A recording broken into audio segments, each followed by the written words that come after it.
can't believe it's been over 4 years now since I first took a look at Together BNB, an incredibly bizarre and perpetually unfinished title made by Taiwanese devs Aurora Games. I first took a look at it in 2021 and then again in 2022 when they added in a bunch more features. But then, like some kind of eldritch god laying dormant in the cosmic realm, there's been absolutely nothing happening with this thing for the last 3 years, apart from some sporadic announcements over upcoming content. Thanks for everything. That is until about a month or so ago when they finally brought out a new update, adding in a whole bunch of features and new storylines. An update which seems to have completely and utterly broken the game in almost every single possible way, to the extent that it's almost impressive. And I still really struggle to describe the whole Together BNB experience to begin with. I mean, it's like a visual novel played from a first-person perspective primarily, but then you've also got dating sim elements, it's also a cooking sim, a hunting sim, with a giant sandbox world you can explore with a bunch of different vehicles. It's got comedy, action, drama, romance, and even suspense, including elements of psychological and body horror. And it's also something I struggle to put into words as to why I find the whole thing so appealing, because it is objectively buggy, broken, and batshit crazy at the best of times. I've lost count of the amount of times I just randomly fell through the map, and even as something as simple as the first-person view mode when driving a dirt bike doesn't work properly.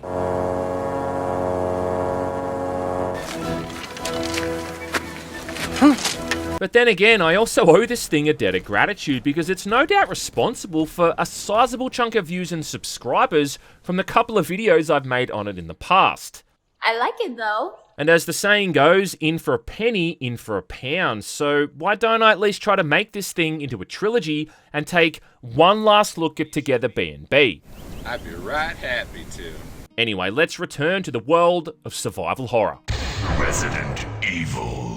But before I get too far into things, I do have to thank Raycon for sponsoring this video and take a quick moment to talk about their new earbuds, because they just brought out their all-new Everyday Earbuds Classic, which are packed with a whole bunch of upgrades. I'd actually had a pair of Raycons for about 5 years now, and they'd been going really good for all of that time. That is until my 3-year-old decided to flex his muscles and snap that charging case in half. But on the bright side, I was able to replace them with a newer model like this, with the sleek looking carbon black colour and the new concrete themed protective case, along with appreciating all of the new benefits like active noise cancellation, multi-point connectivity so you can pair it with 2 devices at once, along with a super comfortable ergonomic design, so they stay in your ear no matter where you are or what you're doing.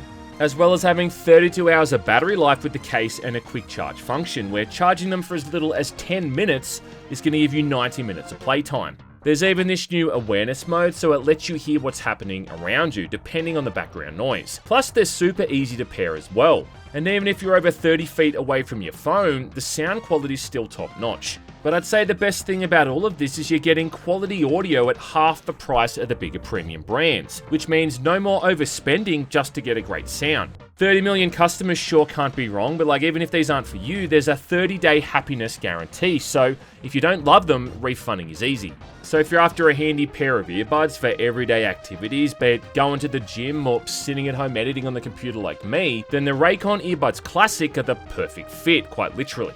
Click the link in the video description or go to buyraycon.com/GmanLives to get 20% off, site-wide. That's buyraycon.com/GmanLives.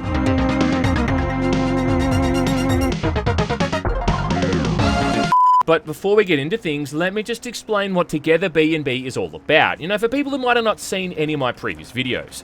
Right, so basically the gist is you're playing as a dude named James who heads to a BNB owned by his brother, which is located in some remote area in the middle of this idyllic forest. Turns out that James's brother has gone missing and no one seems to know what's happened. We tried his cell phone. We can get hold of him. So you have to pick up the slack, taking over management of the BNB, but then also forming relationships with its inhabitants and the locals as well. Thank you so much.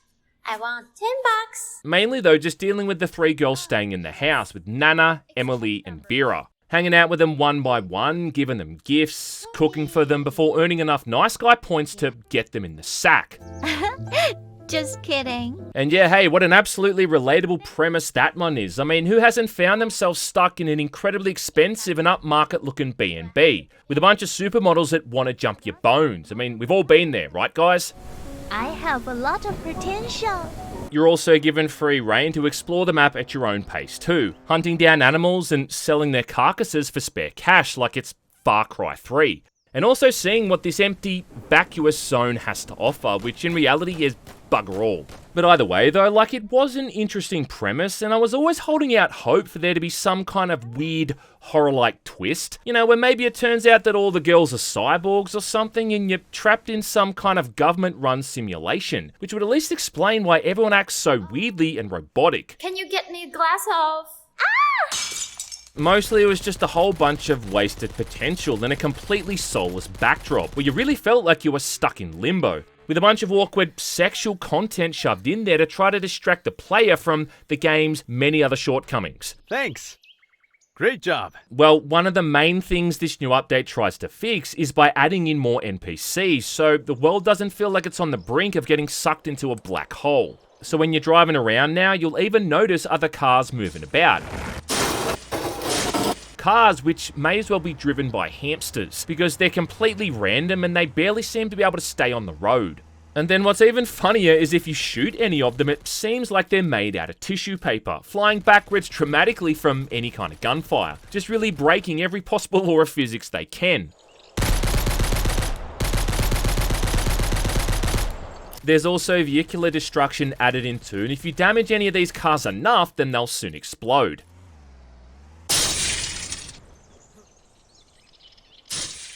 On top of that, there's some new vehicles in here as well, with a few new cars and some different motorbikes, with the sports bike in particular being super fast, and a really handy way of getting from one side of the map to the other. There's a whole bunch of new locations added in here too, a lot of which are used for the main storylines as dates for each of the girls, like a winery, some kind of treetop themed restaurant, and then some gardens. All of which suffer from the same random frame rate drops and stuttering performance, reminding us that this thing runs on the Unreal Engine. Of course. Most importantly though, with there being two different main train stations you can use to get from either the south to the north of the map a lot easier. All of which showcase these new random NPCs who are completely incapable of interacting with the environment in any kind of meaningful way, really convincing me that these are just soulless robots added in by some kind of overlord to keep up the illusion of this place being the real world. I mean, if you need any further proof, consider that shooting them does absolutely nothing. Like, you're not penalized for it at all. And then what's even funnier is that in one of the recent hotfixes, which attempts to fix the laundry list of fuck-ups this update's made, it makes it so that the NPCs fall through the map when you shoot them. Like they're simply pieces of coding heading straight back to the source.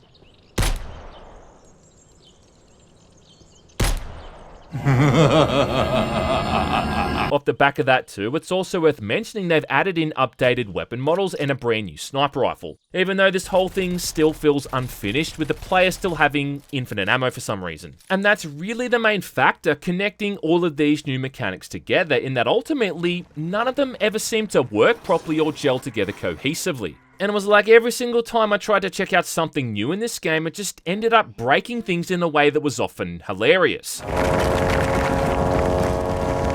Even the whole train system is frequently bugged out. Wow. But don't worry, we'll get to that train stuff soon enough. Which kind of drink are you offering me? What I think most people want to hear me talk about, and truthfully what makes the biggest chunk up of this new update, is all the new content in the form of the story chapters involving those main characters, with there now being 6 new chapters in total, making it 12 all up. And in case you've forgotten, the story ended last time with Nana almost burning the entire goddamn building down during a live streaming session where she fell asleep and set her room on fire. What's going on? Oh shit! Get the fuck out of here! What are you doing? Which then ended with her offering herself up to James like a human fleshlight to show her thanks, as well as it setting up a relationship with this rich wine heiress named Isabel. Be sure to meet me again next time. Where we go from here though, let me just say man, you're about to see some serious shit. Right, so chapter 6 starts off and the first thing that happens is we got Emily trying to get in touch, asking you to meet her at the nearby bar. where I immediately noticed that all of the dialogue is now in Chinese because, I don't know, it seems in the past 3 years they somehow had no time to get any English voice work done. 这是花蕊黄色的紫色小花啊。如果你在山上有看到，记得告诉我哦。 Anyway, she starts making a cocktail for James, making a goddamn mess in the process, spilling shit everywhere. Before her top comes undone, like it's a scene from Naked Gun or something, where she immediately gets super embarrassed and runs off to clean up, introducing this whole new interface for changing clothes for all the female characters, which is pretty much the same as the old system, only now it takes twice as long. Because now, as opposed to just clicking something in the menu and it happening instantly, you've now got to watch this 5-second long animation every single time they change outfits. Yeah, which is something I much prefer to something happening just right away. That was sarcasm, by the way. Just seems the point of this bit anyway is to try to get you to put Emily into this new outfit, which makes her look like a Hooters waitress. Because apart from that, nothing else really seems to be going on here. Isabel calls us up right after this and then says she's inviting us out to her family's winery, which is one of those new locations added into the game. And the train is apparently the quickest way to get there, only for some reason my car's not at the house. And I hadn't at this point learned I could spawn it back into my location, which meant I had to run all the way to the station on foot like a complete idiot. And then when I got there, what do you think is the first thing I saw? Yeah, my fucking car. Anyway, I get on the train, and after sitting through 5 minutes of pointless phone conversations, turns out that Isabel is being assaulted in another carriage by some dude that's trying to steal her scarf. Thankfully though, James bursts in at just the right time, and we get to watch this incredibly exciting sequence unfold. 可能偷你的东西啊！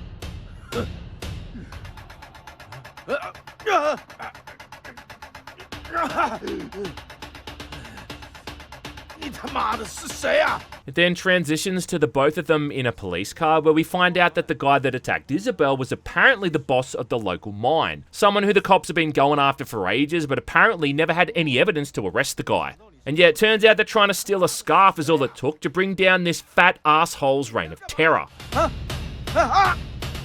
This cop's even nice enough to take us to the winery where things take a bit of a weird turn, quite literally, when he decides to pull off the main road. 对了，我跟你们说啊。 Where I instantly started thinking about that one scene in The Sopranos with Silvio and Adriana. But instead about the worst thing that happens is he pops a tyre, you know, probably from driving off the main road.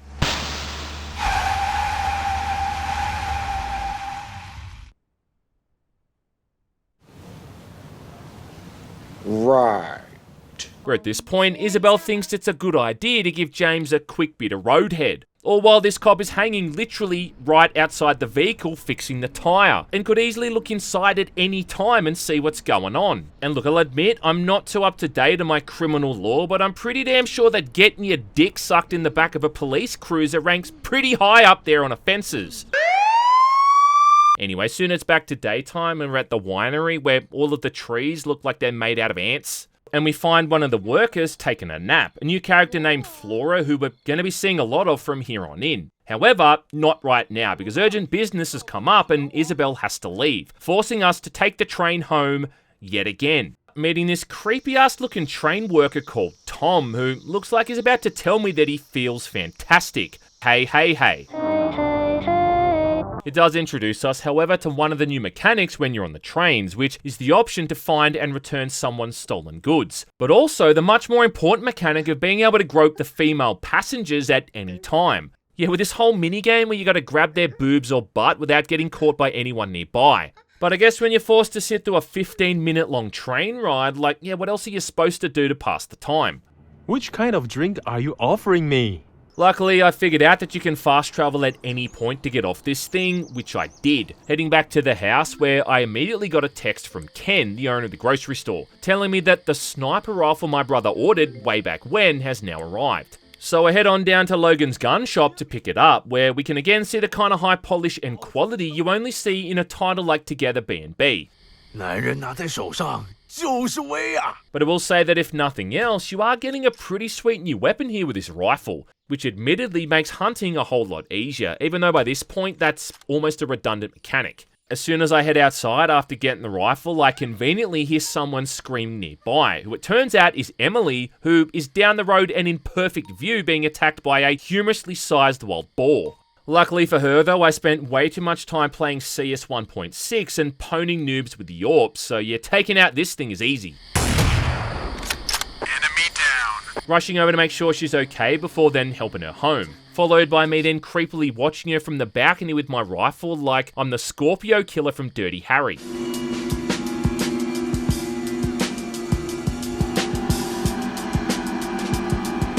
Turns out all she wants to do is wish me a good night and thank me for saving her from Rocksteady, so yeah, that's kinda nice. You're not interested, aren't you? Either way, the next morning when I finally wake up, I find Emily in the kitchen dressed up like a French maid.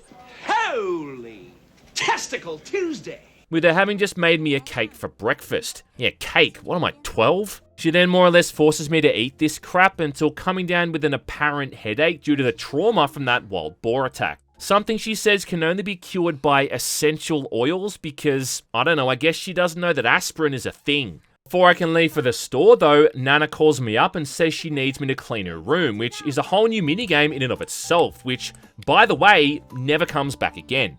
Followed by Vera texting me to say there's another package that's arrived for my brother. And yeah, for a dude who's apparently gone missing, he sure orders a lot of stuff online.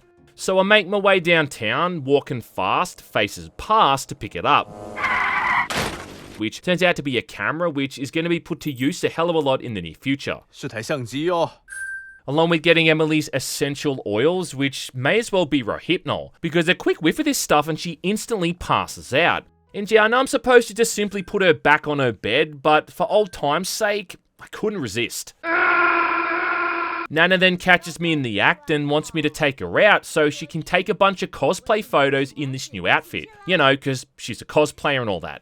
And I will say that this is incredibly true to life because if there's anything that cosplayers love, it's taking copious amounts of photos of themselves. I'd love to show you sometime. What follows is an incredibly boring sequence though, where she drives us to the shooting location, crapping on the entire time and driving like an absolute maniac. Which gave me the idea for at least 3 possible jokes to make, all of which would probably get me into trouble, so I'm not going to say them.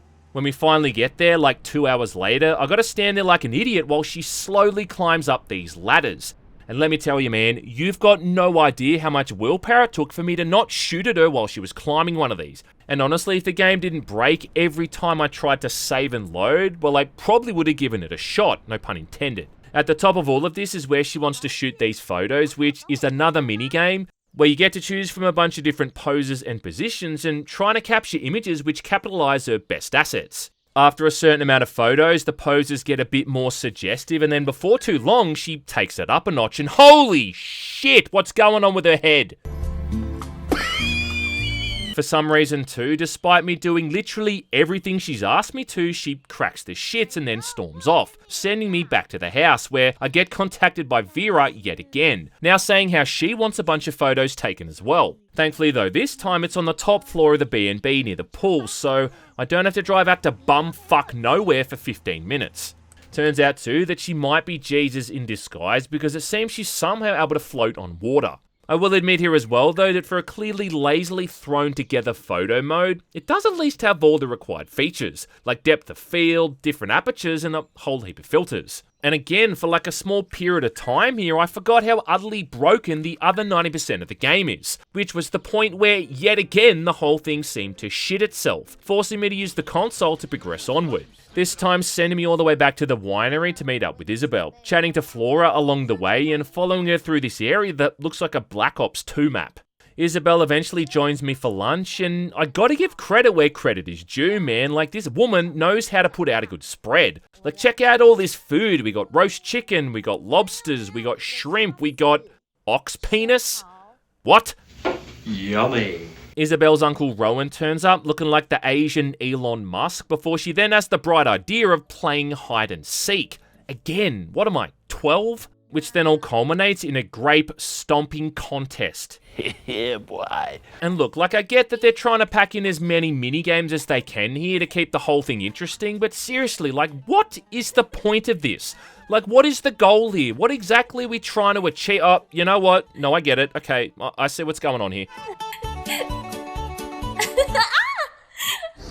Clever girl. If you think that's bad, well, what the two of them do afterwards is even worse, no doubt violating about 1 billion food and safety regulations. After this though, for a pretty long while, nothing much of merit really happens. There's a mission where you need to go and find special orange juice for Vera, who's taken up yoga or something, which, yeah, shouldn't be too hard, I guess, and oh my god, what's she doing? Plus, there's a new plot about Flora getting sexually assaulted by her boss Rowan at the winery, which, yeah, seems kind of oddly dark for a game like this. But the majority of missions here is just errand running, going from one side of the map to the other to pick up something and then bring it back. Along with this forced emotional moment between James and Emily, like trying to suggest that they've got a real spark going on, which, you know, doesn't quite work when you're also playing as the same guy who's pretty much banged everything walking around on 2 legs. Not to mention being a serial train molester. The other thing is that this part of the game is by far the most broken. For instance, it introduces a character who's able to rent you cars and motorbikes, and yet during this whole cinematic, he spends half the time typing away on some kind of invisible computer. So I'll just type it up on my invisible typewriter.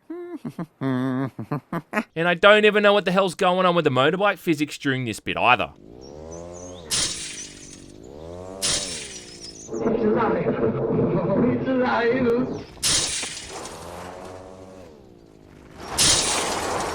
It's alive! The absolute highlight throughout this chapter, though, is definitely the bit where you head to that treetop restaurant with Nana to help her out with another live streaming event. Because, yeah, that worked out so well last time. Where all the customers sit around looking like robots who are trying to blend in with actual humans. Yeah, turns out this place is hosting some kind of pizza making contest and Emily's competing, which is yet again another minigame where you got to follow her around while she's cooking, with there even being all these fake viewer comments reacting to your cinematography. Ending with her getting, damn, $41,000 in donations, man. Shit. She even ends up getting 140 grand the second time. What the fuck? But believe me when I say that's about the most exciting thing you're gonna do, because what follows is beyond boring, where you go on a date with Emily to the botanical gardens. Which might sound fine, but she spends the entire time weirdly fixated and excited over seeing different kinds of cactus. Is it cactus or cacti? It's cacti! Also running into that weirdo Tom again with that creepy ass rictus grin thing he's got going on, which honestly has me believing that he's some kind of trickster god in disguise. There's a sequence here too where he takes photos of James and Emily, and that's kinda weird as well. You know, seeing that protagonist from a third person perspective. It's like finally seeing Ethan's face in the RE games. But let me tell you, dog, this whole date just goes on, and it's little more than an interactive romance novel, and not a good one either. In fact, I think it'd actually be more exciting looking at cactuses in real life. Cactus! Whatever it is, it hurts! The last bit of content they've got in this version is the final chapter where you're checking in on Flora and trying to stop her from getting molested by Rowan. Yeah, because the guy who spends his spare time groping women on the train is surely the man for the job. It's like asking Ted Bundy to save you from Ed Kemper. This is actually a bit of a stealth sequence where you need to sneak around the winery and try to not get spotted by the workers as they patrol back and forth. Then following Rowan and Flora to the basement and taking incriminating photos along the way. Barely stopping him in time after he drugs her and takes her behind a bunch of wine casks to give her the old in and out, which then ends in James being rewarded exactly how you'd expect. So I guess the question is, where do we go from here? Like, where do you go after having a woman drugged and almost forced into giving fellatio? Well, the answer is you go chasing after chickens. What in the wide, wide world of sports is going on here? Yeah, that's about the gist of it, because there's yet again another minigame, this time catching wild chickens for some crazy old lady, in exchange for her selling you one of them. Okay? Which I'm then supposed to use to cook a roast dinner for Vera back at the house, but hey, imagine my shock when the cooking mechanic doesn't fucking work. Everything comes to a close around the time I go looking for Emily, because she's apparently gone missing after having not returned from a conference she went to the previous day. And this seems like it might almost be interesting, picking up her trail in the middle of this dark forest, even coming across a half-finished portrait of her that's been discarded nearby. all leading to this creepy house by the side of a lake, which honestly seems really ominous, like it could be the tucked away refuge of a deranged serial killer. It puts the lotion on. But if this game's taught me anything, it's not to get my hopes up, because as it turns out, this is the home of that crazy old chicken lady, who's now growing shotguns out of her torso and leg, and whose granddaughter is apparently a friend of Emily's. And it turns out that all is well, and Emily's found sleeping safely in a nearby room where good old James can't resist himself but to take a photo of her while she's sleeping on the floor.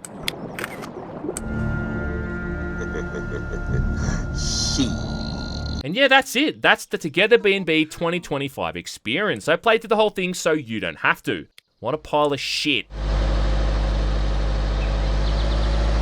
And I know that some people might defend all of this because it's an indie game and a smaller studio, and maybe they don't have the resources to finish a game in that time period or some similar kind of excuse. And at least in their defense, they are semi-regularly patching this thing to try to fix all of these mistakes. In fact, some of the stuff you see in this video might not even exist by the time you're watching this video. But do you want to hear about the other indie games that have come out in the same time period and haven't had anywhere near as many issues? I don't know, how about Inscription, Loop Hero, Cult of the Lamb, Dave the Diver, Pizza Tower, Dredge, Balatro, Mullet Mad Jack, Hollow Body, Angerfoot, Conscript, Labyrinth of the Demon King. Do you want me to go on? I'm sure there's some kind of consumer law or breach on Steam that these guys are guilty of, and yeah, maybe someday we'll see someone doing the Rise and Fall of Aurora Games video on YouTube covering that stuff. As it stands, when you compile all the current actual content they've got into one package, it does start to resemble an actual game. But this is still one plagued with unfinished ideas, half-baked mechanics, and laughable adult content, which, by the way, is turned off by default. And how this thing isn't sitting at overwhelmingly negative on Steam at the moment is just beyond me. I told you. Can't ever see myself really doing a video on this thing ever again, so I don't know, lap all this up while you can. But I will say one thing, it's still more fun to play through than Mind's Eye.